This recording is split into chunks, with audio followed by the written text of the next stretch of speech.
There is a company running right now on your laptop. It is inside the phone system at your bank. It runs the email server at the Pentagon. We are going inside PepsiCo, the cola wars, the billion-dollar lobbying machine that fought governments in 107 countries to keep you buying a product whose health effects they understood for decades. That video is coming. For now, let us go back to where everything began.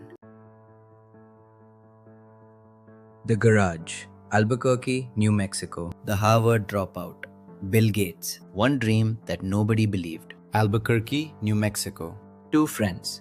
One dream that sounds completely insane. A computer on every desk, in every home, running their software. In 1975, that sentence would make you sound delusional. There were almost no personal computers. The word computer meant a machine the size of a room, used only by governments and universities. Would own one was science fiction. Bill Gates was 19 years old. He had dropped out of Harvard, and he was absolutely certain he was right. But Bill Gates did not start alone. His best friend, Paul Allen, was the one who dragged him to a newsstand. One cold morning in January 1975, pointed to the cover and said, "We have to do this now or someone else will beat us to it." The magazine cover showed a machine called the Altair 8800, the world's first personal computer kit. Paul Allen had the vision. Bill Gates had the obsession.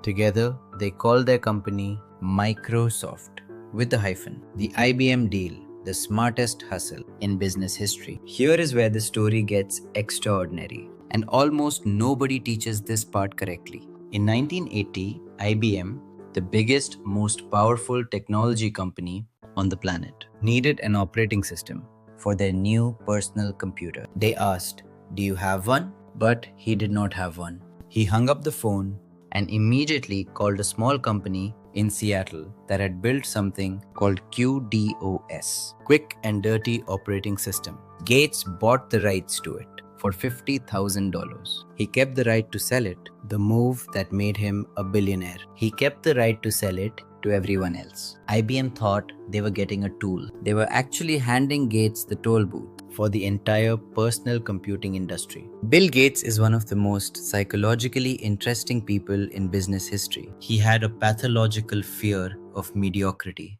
of being second. Inside Microsoft, he ran sessions called Bill meetings. Engineers would present their work. Gates would grill them line by line. He took what he called think weeks. Twice a year, he would disappear alone to a cabin. No meetings, no emails, just pure thinking. Before Microsoft, Gates and Allen built a company called Traf-O-Data. It analyzed traffic patterns from roadway sensors. The machine barely worked. It taught him one lesson he never forgot. Do not build a product without knowing exactly who needs it. In 1982, Paul Allen was diagnosed with Hodgkin's lymphoma, cancer. But during his illness, he discovered something that changed his relationship with Gates forever. He learned that Gates had been discussing how to dilute his ownership stake while he was sick. Allen confronted Gates. Gates did not deny it. Allen resigned from Microsoft in 1983. He and Gates reconciled years later, but Allen never forgot. He said Gates had a Machiavellian side, that winning for Gates sometimes mattered more than loyalty. Allen left Microsoft as a billionaire. He spent his life funding science, building rockets, buying the Seattle Seahawks, creating art museums, investing in ocean exploration. He died in October 2018. He was 65. To the end, he said that his time at Microsoft, building something from nothing with his best friend, was the greatest experience of his life, despite everything. Remember that story. We are going to need it. Act 2. The monopoly machine. By the 1990s, Microsoft held over 90% of the personal computer operating system market. That is not dominance. That is a monopoly. And here is what no business school textbook tells you honestly. They did not just win, they destroyed. In 1994, there was a company called Netscape. They made the web browser that introduced the entire world to the internet. It was beloved, it was revolutionary, and it was profitable. Microsoft looked at it and decided to kill it. Not by building a better product, by using their monopoly in Windows to force every PC manufacturer to pre-install Internet Explorer for free. Netscape charged money, IE was free. And the moment IE was the default on 900 million computers, Netscape's business model ceased to exist. Think about this in your own life. When was the last time you changed the default browser on a new laptop? Most people never do. That instinct, the path of least resistance, is exactly what Microsoft weaponized. You did not choose Internet Explorer, it chose you. Inside Microsoft, engineers had a name for this three-step strategy. They called it Embrace, Extend, Extinguish. Step 1. Embrace the competitor's technology. Adopt it, support it, appear friendly. Step 2. Extend it with proprietary Microsoft-only features so that people start depending on your version. Step 3. Extinguish the competitor by making their version incompatible and irrelevant. It worked every single time they used it. The trial that should have broken Microsoft and did not. In 1998, the United States Department of Justice filed the most significant antitrust case in American history. Antitrust, laws designed to prevent one company from becoming so dominant that it can destroy competitors and harm consumers. Think of them as the rules that stop monopoly from becoming permanent. The case was called United States versus Microsoft Corporation, and the government won. The judge found that Microsoft had illegally maintained a monopoly. The initial sentence? Break up the company into two. One company for the operating system, one for the applications. Microsoft's death was ordered by a federal judge, and then it was not. The breakup order was overturned on appeal. Microsoft settled, paid some fines, agreed to share some of its programming interfaces with competitors, and walked out of the courtroom with their empire completely intact and their competitors still dead. The invisible modern monopoly. Here is what makes Microsoft's 2026 monopoly so much more powerful than their 1990s version. You cannot see it. It is distributed. It is woven into the infrastructure of global business. Think about how any large company operates. Their employees log in every morning using Microsoft Active Directory, the software that controls who is allowed to access what. They communicate on Microsoft Teams, they write documents in Microsoft Word, they store files in Microsoft SharePoint, they run their servers on Microsoft Azure, their security is monitored by Microsoft Defender. Active Directory. Think of it as the digital bouncer for every corporate building on earth. It controls which employees can access which systems. Once a company depends on it, removing it is like changing the locks on every door in your building simultaneously, while everyone is still working. Security researchers estimate that fully migrating a Fortune 500 company off Microsoft infrastructure costs between $50 and $250 million.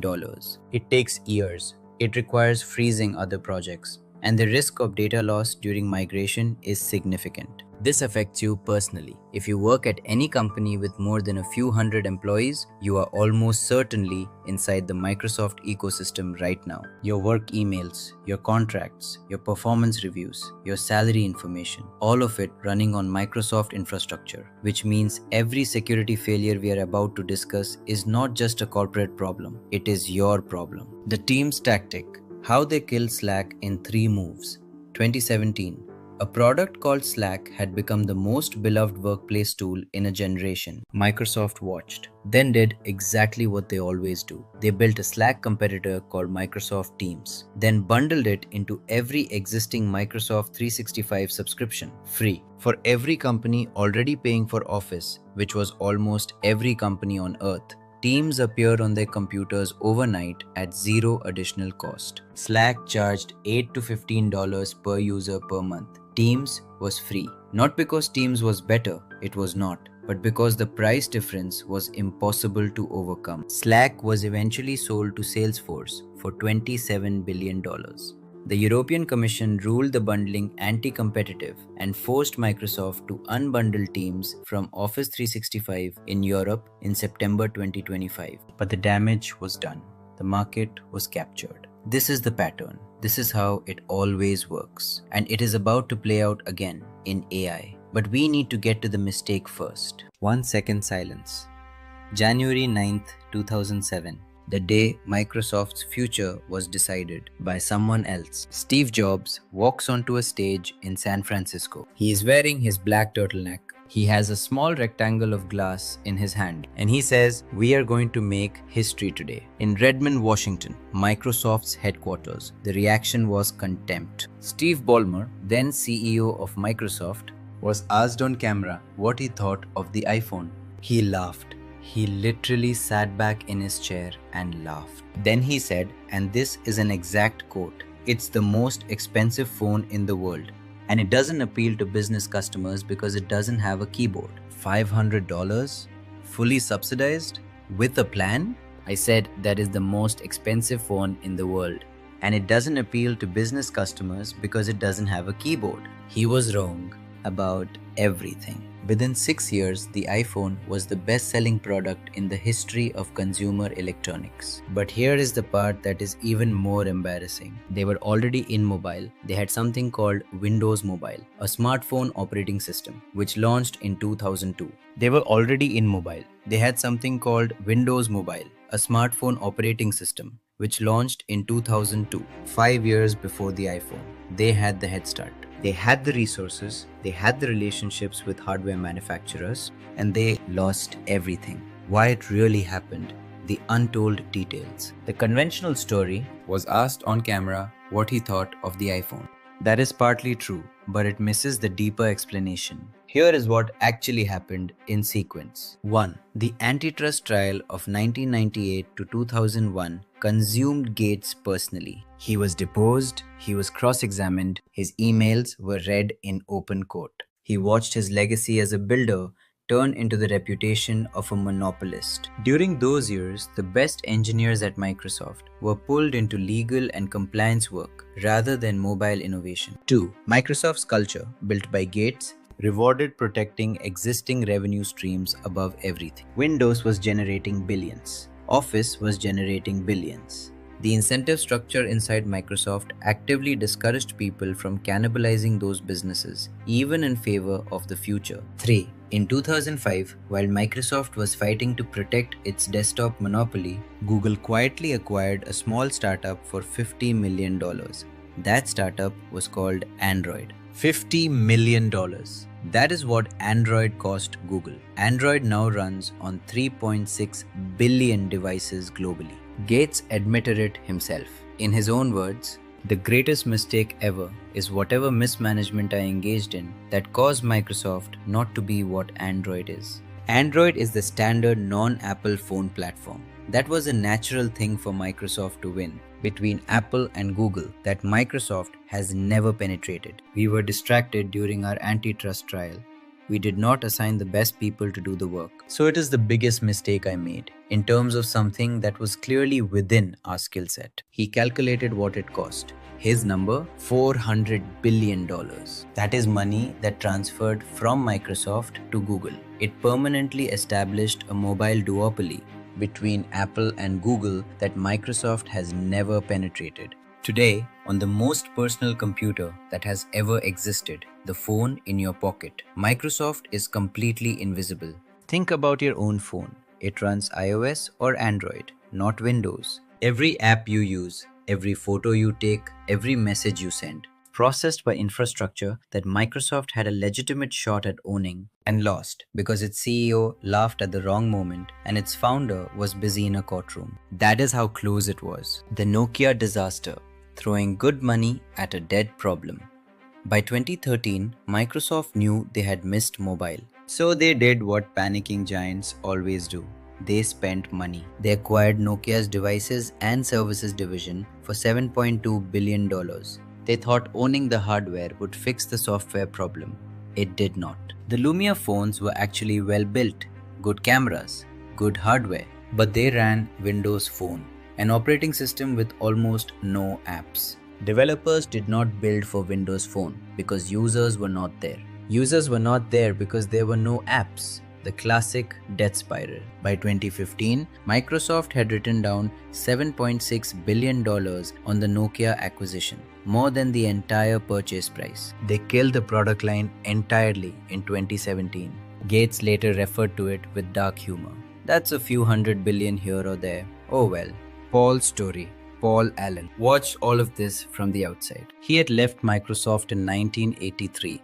30 years before the Nokia disaster. He had enough Microsoft shares to be a multi-billionaire. He had no power to stop what was happening. In interviews, he was always careful about what he said publicly.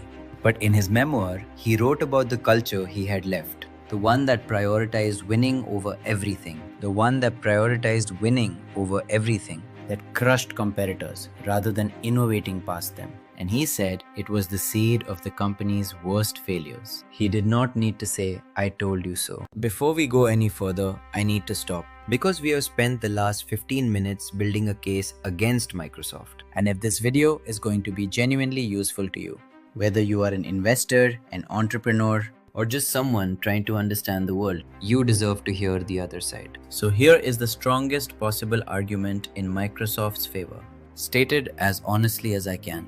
The case for Microsoft, argued as powerfully as possible. First, Microsoft is the single greatest corporate transformation in technology history. In 2013, their stock had gone nowhere for 13 years. Their market cap was $300 billion. The press called it the lost decade. Industry analysts wrote articles asking if Microsoft was finished. 11 years later, under Satya Nadella, that 300 billion became 3.1 trillion, a 10 times increase. That does not happen by accident. It happens because of extraordinary execution. Second, their financial engine is genuinely exceptional. In Q3 of fiscal year 2026, Microsoft reported $82.9 billion in revenue, a single quarter. This is just 90 days of work, with an operating margin of 46%. Operating margin is how much profit they keep from every dollar of revenue, and 46% puts them among the most profitable large companies in history.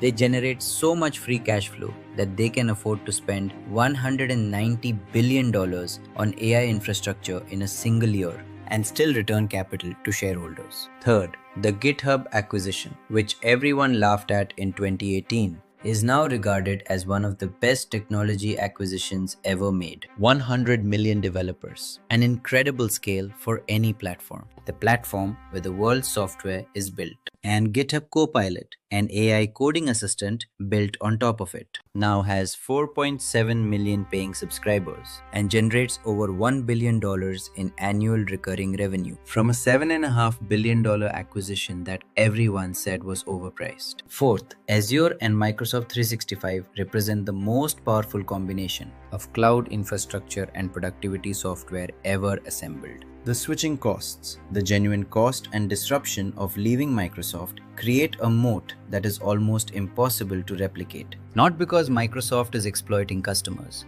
but because the integration genuinely makes the products better. Teams, Outlook, SharePoint, and Azure working together is more powerful than any of them alone.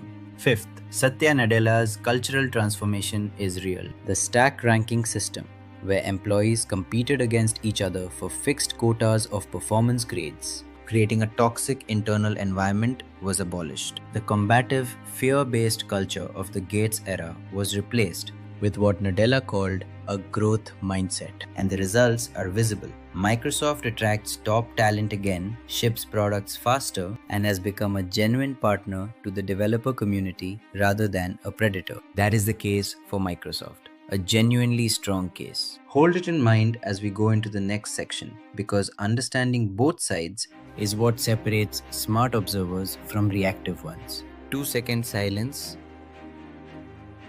2-second silence. Now, let's look at the security crisis. 1-second silence. The numbers that should end careers. Every year, an independent cybersecurity firm called Beyond Trust publishes a report counting how many security vulnerabilities were found in Microsoft products. A vulnerability is a flaw, a crack in the wall that hackers can use to get inside your systems. In 2024, the number was 1,360, a new all-time record. In 2025, it was 1,273. But here is the number that matters. In 2025, critical vulnerabilities doubled year over year, from 78 to 157. Microsoft Office alone saw 157 vulnerabilities in 2025, more than 3 times the previous year. Windows Server had 780 vulnerabilities, 50 of them critical. If your company runs Microsoft Office, and statistically it almost certainly does, then in 2025, there were 157 known flaws in the software you use every single day. Some of those flaws, for weeks or months, were being actively exploited by hackers before Microsoft even knew they existed. The Chinese hack: 60,000 government emails stolen. In May 2023, a Chinese state-backed hacking group known internally as Storm 0558 infiltrated Microsoft's cloud email system. Their targets were not random. They went directly for United States government officials, the Secretary of Commerce, officials at the State Department, personnel across multiple federal agencies. In total, approximately 60,000 unclassified government emails were stolen. Now, here is the technical detail that reveals how catastrophic this actually was. The hackers used a Microsoft consumer signing key, a cryptographic key that had supposedly expired in March 2021. 2 years before the breach, a key that should have been deleted that was not deleted, and that should absolutely never have been able to access government enterprise email accounts. But because of a validation failure in Microsoft's own code, it could, and it did. Here is the detail that genuinely should make you furious. How did the United States government discover the breach? Not from Microsoft, not from any security alert from the company running their email. The State Department discovered it because they had paid Microsoft extra for a premium logging tool that let them see their own access history. Government agencies that had not paid for the premium tier, completely blind. They were breached and would never have known. Think about what that means. If your organization uses Microsoft email on a standard plan, not a premium tier, and someone hacks your account, you may have no way of knowing it happened. The company managing your most sensitive communications charges extra for the logs that tell you if you have been compromised. A senator called this arsonists selling firefighting services to their victims. The Cyber Safety Review Board, a United States government body, published a 34-page report on this breach. Their verdict? It was entirely avoidable. They described Microsoft's security culture as inadequate, a culture that prioritized shipping new features over basic security hygiene. 1 second silence. The Russian hack of Microsoft's own executive emails. January 2024. A separate breach. Russian state-backed hackers known as Midnight Blizzard and linked to Russia's Foreign Intelligence Service broke into Microsoft's corporate network. They accessed the emails of Microsoft's own senior executives, their legal teams, their cybersecurity teams. How did they get in? Through a legacy test account, a non-production account used for testing that had no two-factor authentication enabled, a weak password, no backup protection, at one of the largest technology companies in the world. The breach went undetected for approximately 2 months, when Microsoft's own defense made the attack worse. July 2024. The world is already reeling from the CrowdStrike incident, a faulty software update that crashed 8.5 million Windows machines globally, shutting down hospitals, airports, and emergency services. Then, Microsoft itself is hit with a massive distributed denial of service attack. Hackers flooding their servers with traffic to take them offline. Microsoft activated their DDoS, Defense Systems, standard procedure. But there was an error in the implementation. Their own defense amplified the attack instead of absorbing it. Azure and Microsoft 365 were offline for nearly 10 hours. Tens of thousands of businesses could not access their email, their files, their cloud systems. The company that runs the world's enterprise infrastructure was taken down by a mistake in its own security response. The Windows recall scandal. Spy software sold as a feature. In May 2024, Microsoft announced a new Windows feature called Recall. Their marketing described it as an AI photographic memory for your computer. It would take continuous screenshots of everything you did on your screen and use AI to make it all searchable. Within days of the announcement, independent security researchers had dug into how it actually worked. The database of screenshots was stored completely unencrypted on the local hard drive. A researcher built a tool, publicly released, named Total Recall, that could extract the entire history of everything you had ever done on that computer. Passwords entered, banking transactions, private messages, medical information, all of it, in minutes. Imagine this on your own laptop. Every document you opened at work, every private message you typed, every website you visited, every form you filled in, all of it photographed, stored, unencrypted, extractable by anyone with 10 minutes and a free tool. That is what Microsoft was preparing to ship as a selling point. The backlash was immediate and brutal. Privacy regulators in the UK launched formal investigations. Security experts called it the most dangerous feature ever planned for a mainstream operating system. Microsoft was forced into a humiliating retreat, delaying recall, making it opt-in, rewriting the encryption entirely. But the damage to trust was not repairable by a patch. For millions of people, recall answered a question they had always suspected. Microsoft views your computer not as your private space, but as a data collection platform. Paul's story. Paul Allen, who died in 2018 before the worst of these security failures, had written in his memoir about the founding values of Microsoft, about the original idea that software should serve the user, give them power, about the original idea that software should serve the user, give them power, help them do things they could not do otherwise. He had watched from the outside as that idea slowly transformed into something different, into a company where the user was the product as much as the customer. He could not have predicted recall, but he would not have been surprised. 1 second silence. Act 6. The Graveyard of Ambition. Microsoft has a product graveyard that would embarrass most companies. But the graveyard is not random. It has a pattern. And understanding that pattern tells you more about the company than any earnings call. Every major Microsoft failure shares one root cause.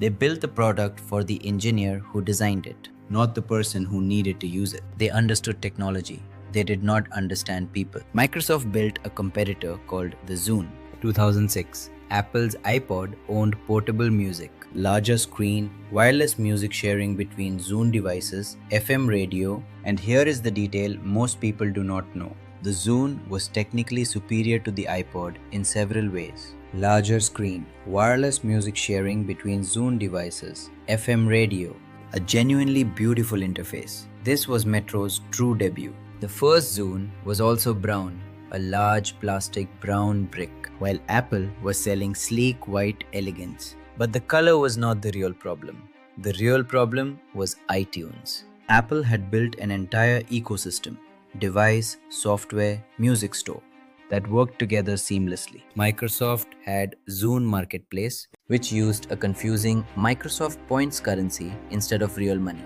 People had to convert dollars to points to buy songs. One extra step.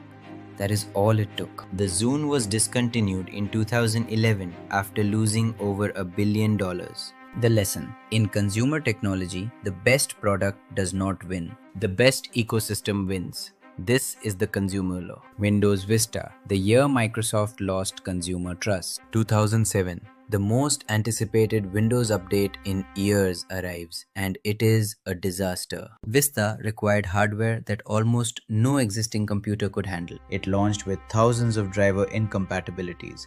Printers stopped working, scanners failed, peripherals crashed. It was slow. It had a security feature called User Account Control that demanded your permission before performing almost any action, including things as basic as changing the clock. The marketing had to reassure people that this one was not Vista.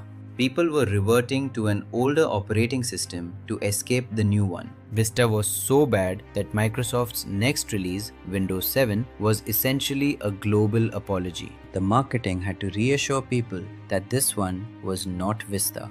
That is what happens when you break consumer trust. Your next product has to spend its marketing budget fixing the damage from the last one. Mixer.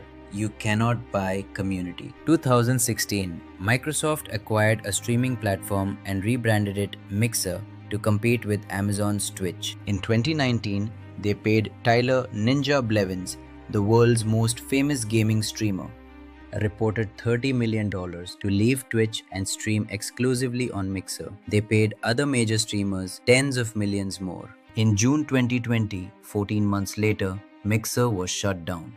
Microsoft never understood that streaming audiences do not follow a streamer, they follow a community. When Ninja moved to Mixer, his friends did not move. His fans' friends were still on Twitch. The shared experience that makes streaming valuable stayed on Twitch. Microsoft had purchased a celebrity and forgot to buy the crowd. You cannot buy network effects. You have to earn them. Microsoft has never learned this lesson in consumer markets. Cortana, a 9-year head start, wasted. 2014, Microsoft launches Cortana, their AI voice assistant. The same year, Amazon launches Alexa. Google built theirs deeply into Android phones, which billions of people already owned. Amazon built a dedicated physical device, the Echo, that sat in your living room. Cortana lived primarily on Windows PCs. By 2023, Microsoft had quietly removed Cortana from Windows. 9 years, billions spent, and they replaced it with Copilot, the AI assistant they should have built a decade earlier. Had written in his memoir about the founding values of Microsoft. He had watched from the outside as that idea slowly transformed into something different. 1 second silence. Act 7. The Resurrection. Satya Nadella's miracle, the kid from Hyderabad who saved the empire. In 2014, Microsoft was described in the press as a company in managed decline. Their stock had not grown meaningfully in 13 years. Their best engineers were leaving for Google, Facebook, and startups. The New York Times called it the lost decade. Internally, the culture was described by former employees as political, defensive, and fearful. Then the board made an unexpected choice. They hired Satya Nadella, an engineer from Hyderabad, India, who had joined Microsoft in 1992 and risen through the cloud infrastructure division. He was not the obvious choice. He was not the loudest voice. But he understood something about Microsoft that its last two leaders had missed. The company was not failing because of its products. It was failing because of its culture. His first act as CEO, he handed every senior leader a copy of a book called Non-Violent Communication by Marshall Rosenberg, a book about empathy, about listening, about creating psychological safety.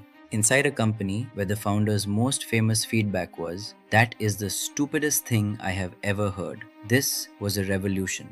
3 decisions that changed everything. In his first 18 months, Nadella made 3 moves that shocked the industry and defined the next decade. 1. He put Microsoft Office on the iPad and iPhone, on Apple products. The idea of Microsoft software running natively on Apple hardware. Gates and Ballmer would have shut the company down before doing this. For Nadella, it was obvious. The customers are on mobile, so we follow them, full stop. 2. He declared that Microsoft loved Linux, the open source operating system that Ballmer had literally called a cancer. Nadella did not just tolerate Linux.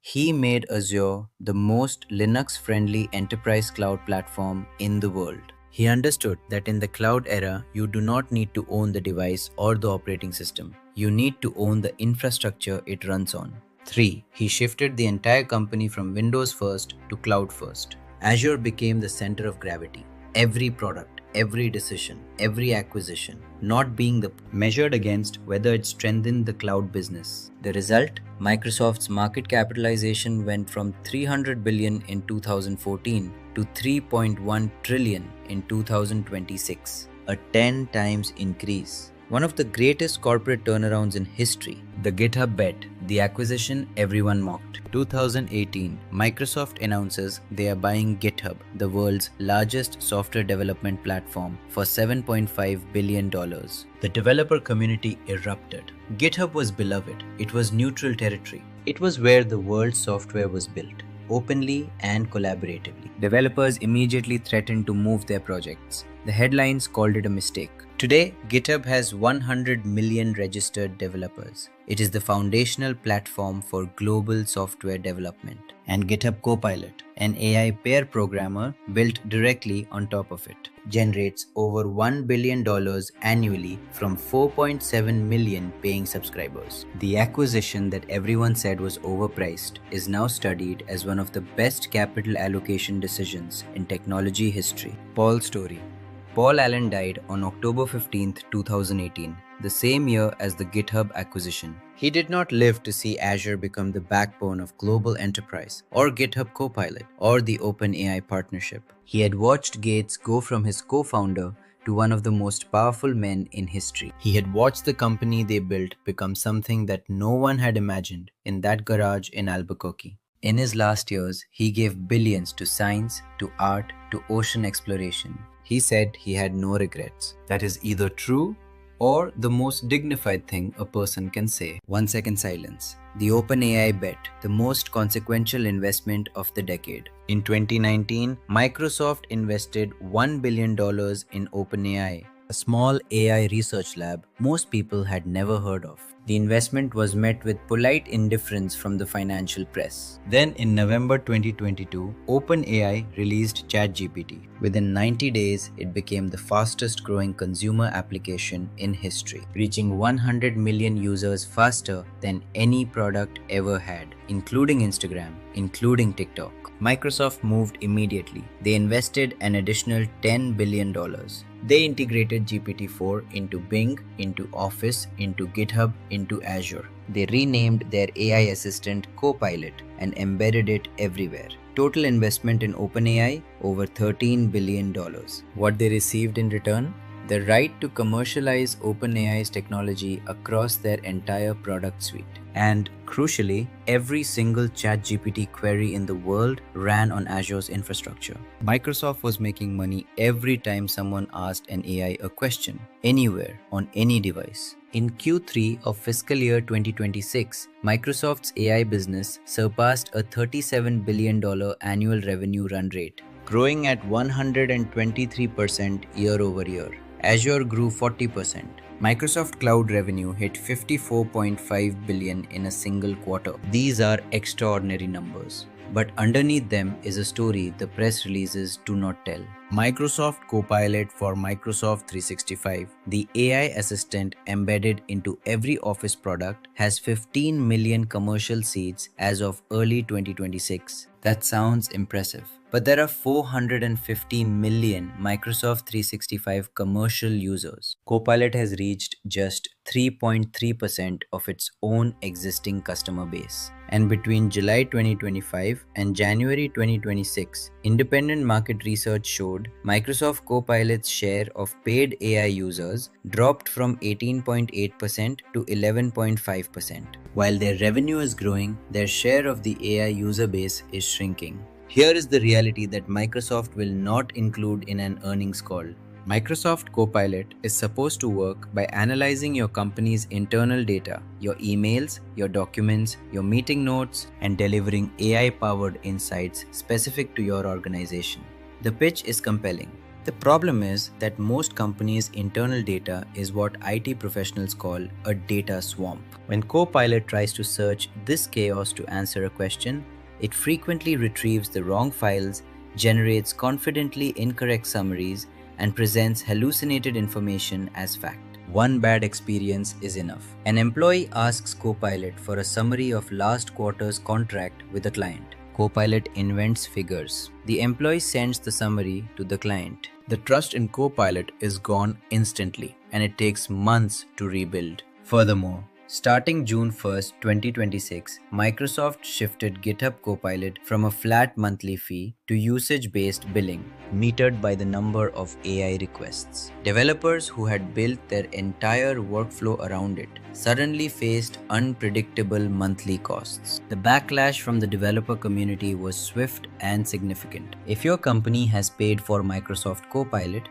or is considering it, ask your IT team one question before committing. How organized is our SharePoint? If the answer is not very, you are paying for an AI assistant that will be guessing as often as it is helping. In April 2026, Microsoft and OpenAI quietly restructured their partnership. The change was significant and was underreported by most technology press. OpenAI, previously almost entirely on Azure, signed a $50 billion compute deal with Amazon. Their models were now being served on AWS and Google Cloud.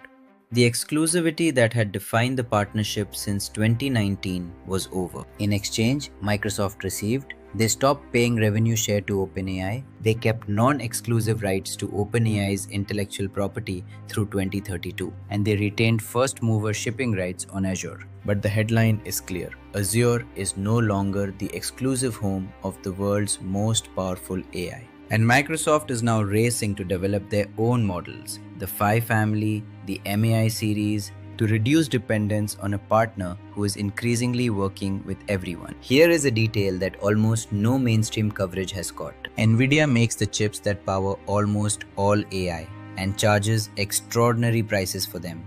An H100 GPU costs approximately $30,000. Microsoft's data centers contain hundreds of thousands of them. Microsoft does not want to pay those margins forever, so they built their own chip. The Maya 200 AI accelerator, built on TSMC's 3nm manufacturing process, delivering over 10 petaflops of AI performance. In mid-2026, Microsoft began early negotiations to offer Maya 200 powered servers to external AI companies, potentially including Anthropic. By vertically integrating into silicon, Microsoft is positioning itself to control the full value chain from chip to cloud to application, and to break the dependency on NVIDIA that costs them billions every year. AWS still leads cloud infrastructure, with approximately 30% of the market versus Azure's 21 to 25%. Microsoft's counter strategy is the enterprise relationship. Companies running Windows Server and Active Directory for 20 years choose Azure by default. But the April 2026 OpenAI deal,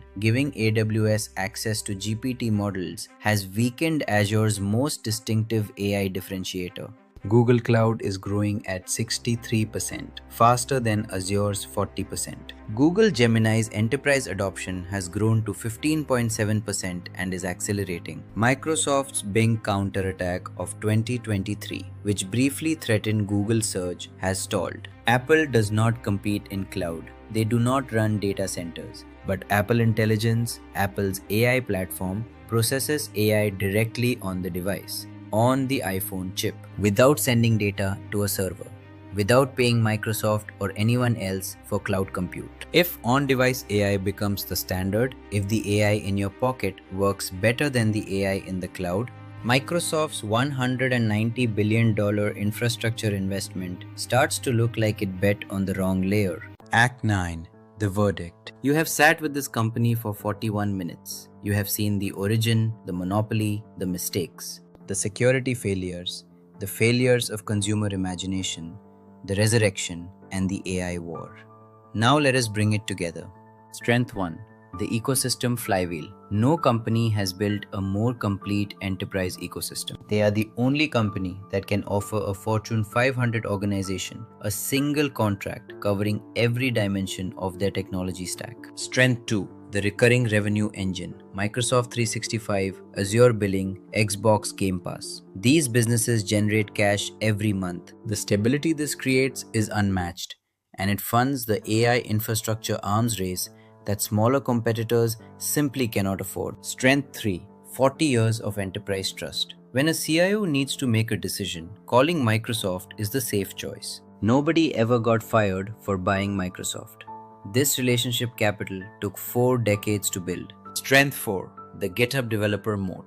100 million developers on GitHub, the platform where the world's software is written, reviewed, and shipped. The more developers use it, the better the AI. The more developers use it. Strength 5. Capital at unprecedented scale. $190 billion in AI infrastructure spending in 2026 alone. No startup can compete at this scale. Capital is strategy when infrastructure is the moat. 5 real flaws. Flaw 1. Security culture has not changed enough. The accumulation of failures, Storm 0558, Midnight Blizzard, the recall disaster, reveals a company that has made security a marketing priority until the incentive structure for engineers is rebuilt so that security delays a feature launch. This pattern will continue. Flaw 2. Consumer blindness. Every major consumer failure, Zune, Windows Phone, Mixer, Cortana, shares the same root. Microsoft builds for the engineer who designed the product, not the human who needs it. The implementation into chaotic data environments is a disaster. Flaw 3. Copilot must prove its value. 3.3% penetration of their own customer base. Market share is dropping. Specialized AI competitors are building tools for legal and financial workflows. The window for Copilot to establish itself is not infinite. Flaw 4. Mobile remains an unresolved black hole. Microsoft has no mobile strategy worth discussing. Being invisible on mobile is a gap cloud cannot fill. Flaw 5. Regulatory risk is accelerating. FTC investigations, EU forced Teams unbundling, multiple antitrust probes globally. If regulators force structural separation of cloud and AI products, the bundling economics that justify $3 trillion change fundamentally. 5 solutions. What Microsoft must actually do. 1. Appoint a chief security officer with direct board authority and zero commercial conflicts. Security cannot report to a business unit.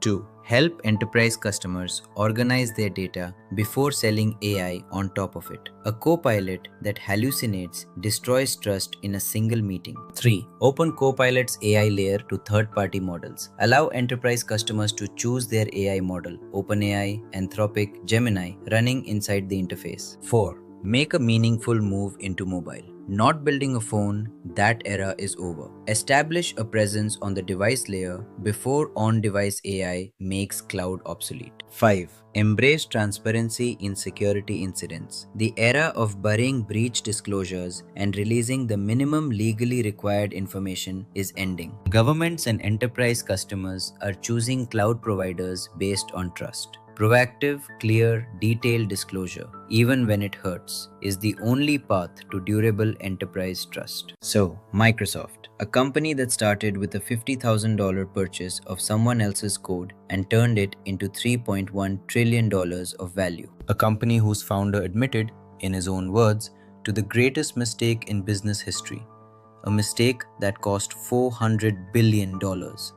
Not because he was not smart enough, because he was distracted. A company whose infrastructure runs your emails, your company's servers, potentially your government's defense systems, and which has been breached by foreign intelligence services multiple times without proactively alerting the users it happened to. A company that tried to ship software that was photographing everything you did on your computer and storing it unencrypted and called it a feature.